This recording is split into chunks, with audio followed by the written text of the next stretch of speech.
everyone, I'm Dr. Garima Sachi. Welcome you all in my clinical experience with asthma. चलिए friends, सबसे पहले हम ये जानते हैं कि अस्थमा क्या होता है। तो ये लॉन्ग टर्म इन्फ्लामेटरी डिसीज है ब्रोंकस या रेस्पिरेटरी ट्रैक्ट की। जो रेस्पिरेटरी ट्रैक्ट होता है उसमें काफी लंबे समय से इन्फ्लामेशन या स्वेलिंग होती जाए, साथ ही साथ वो स्वेलिंग यदि थिकनिंग में टर्न हो जाए और जिस वजह से सांस लेने में दिक्कतें आए उसे अस्थमा कहते हैं। चलिए फ्रेंड्स, अब हम इसकी पैथोजेनेसिस की बात करते हैं कि ये एक्चुअली अस्थमा डेवलप कैसे होता है।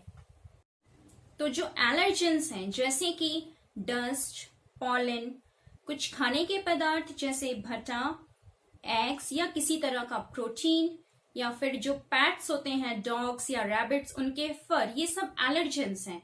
इनसे सबसे पहले इरिटेशन होता है। लेटर ऑन ये इरिटेशन इन्फ्लामेशन कॉज करता है रेस्पिरेटरी ट्रैक्ट में अंदर।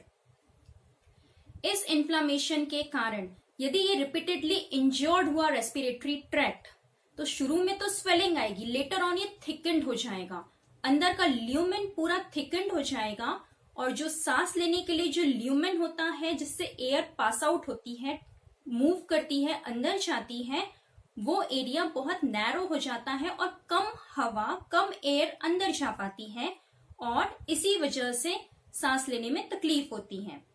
तो सबसे पहले थिकनिंग होती है रेस्पिरेटरी ट्रैक्ट की, लेटर ऑन ये हार्ट का भी थिकनिंग कॉज कर सकता है और लास्ट स्टेज में एल्वियोलाई का डिस्ट्रक्शन भी देखा जाता है। तो ये पूरी पैथोजेनेसिस है। अब हम बात करते हैं इसके टाइप्स की। ये दो टाइप के होते हैं, ब्रोंकियल अस्थमा और कार्डियक अस्थमा। ब्रोंकियल अस्थमा वो जिसमें रेस्पिरेटरी ट्रैक्ट का इन्वॉल्वमेंट हो, उसमें नैरोइंग या थिकनिंग हो जाए और सांस लेने में दिक्कत आए। और कार्डियक अस्थमा वो जिसमें हार्ट का इन्वॉल्वमेंट हो लेकिन रेस्पिरेटरी ट्रैक्ट नॉर्मल होता है। चलिए अब हम इसके सिम्टम्स की बात करते हैं। तो 4 इसके मेन सिम्टम्स हैं। सबसे पहला है सांस लेने में दिक्कत होना, दैट इज डिज्निया। दूसरा है कॉफिंग, बहुत ज्यादा खांसी आना। तीसरा है चेस्ट टाइटनेस और चौथा इसमें एक पिक्यूलियर साउंड आता है, वो कहलाता है वीजिंग। चलिए फ्रेंड्स, अब हम कुछ होम्योपैथिक मेडिसिन की बात करते हैं जो कि इस अस्थमा को क्योर करने में काफी हद तक हेल्पफुल हो सकती है। होम्योपैथी में मेडिसिन रिएक्शन बेस पे दी जाती है। कॉज तो सभी का सेम है कि जो पेशेंट होंगे अस्थमा के वो सारे एंग्शियस होंगे, फियरफुल, टिमिड होंगे, मीन्स जरा से में डर जाते हैं, लेकिन उनकी रिएक्शन डिसाइड करेंगे कि उनको मेडिसिन कौन सी सुटेबल है। पहली मेडिसिन है पल्सेटिला। तो पल्सेटिला होगा हॉट, थर्स्टलेस, माइल्ड मीक होगा, वीपिंग होगा।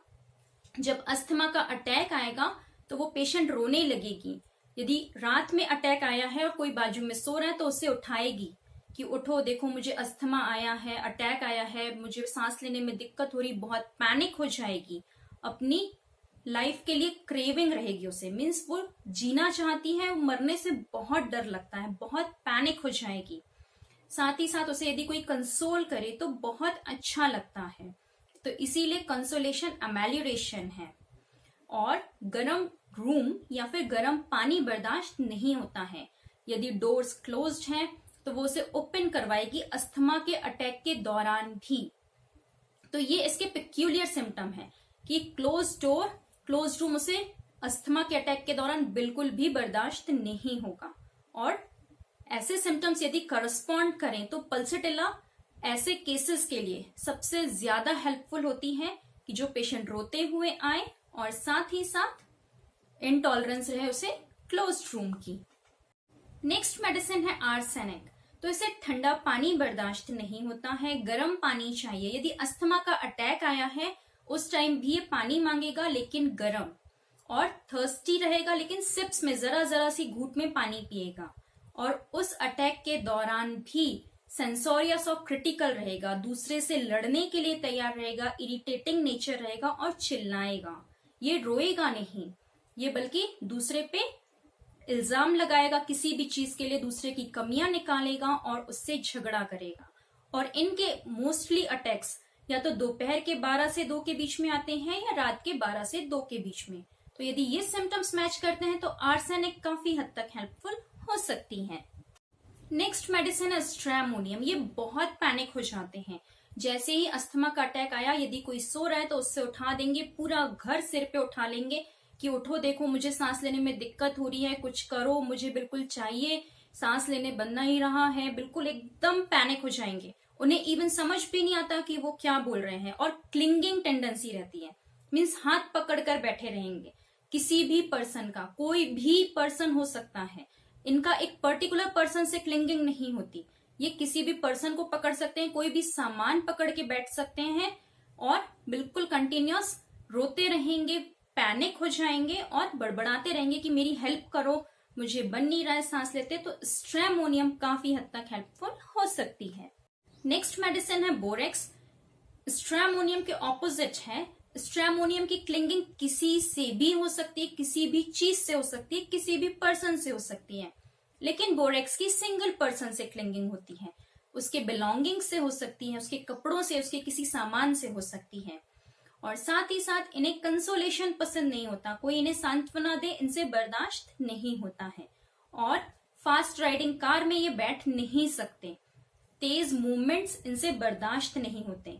तो अस्थमा के अटैक के दौरान यदि इन्हें डॉक्टर के यहाँ ले जाया जाए, ड्राइव फास्ट करे कोई कि स्पीड में डॉक्टर के यहाँ पहुंच जाए, तो उनसे वो बर्दाश्त नहीं होगा। साथ ही साथ ये उस पर्सन के पर्टिकुलर थिंग से या उस पर्टिकुलर पर्सन से क्लिंगिंग में रहेंगे जिन्हें ये पसंद करते हैं, जिनसे इन्हें लव रिलेशन है, चाहे वो कोई भी हो, पेरेंट्स हो या फिर कोई फैमिली मेंबर हो। तो इन सब केसेस में बोरेक्स काफी हद तक हेल्पफुल हो सकती है। और लास्ट मेडिसिन है काली कार्बोनिकम। तो इसमें जो होता है ये बहुत झगड़ालू है, इनको अस्थमा का अटैक आएगा तब भी ये झगड़ा ही करेंगे, किसी को उठाएंगे और लड़ेंगे कि देखो मुझे तकलीफ हो रही, तुम सो रहे हो, तुमको जरा सा नहीं लगता है कि मुझे तकलीफ हो रही है।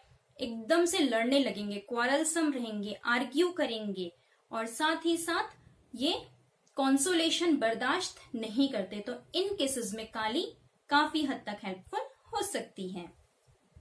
ये 5 रेमेडीज काफी इंपॉर्टेंट है जो हमें क्लिनिकल एक्सपीरियंस में रिजल्ट देती हैं। चलिए फ्रेंड्स, अस्थमा एंड होम्योपैथी को यहीं कंप्लीट करते हैं। मैं अपना एक ब्रीफ इंट्रोडक्शन देती हूँ। मैं डॉक्टर गरिमा असाची, BHMS किया हुआ है मैंने, गोल्ड मेडलिस्ट हूँ और प्रेडिक्टिव होम्योपैथी के थ्रू SCPH और SCPH प्लस किया हुआ है। होप आप अस्थमा और होम्योपैथी को आपने समझा होगा और मेरे क्लिनिकल एक्सपीरियंस से भी आपको कुछ हेल्प मिले। Thank you.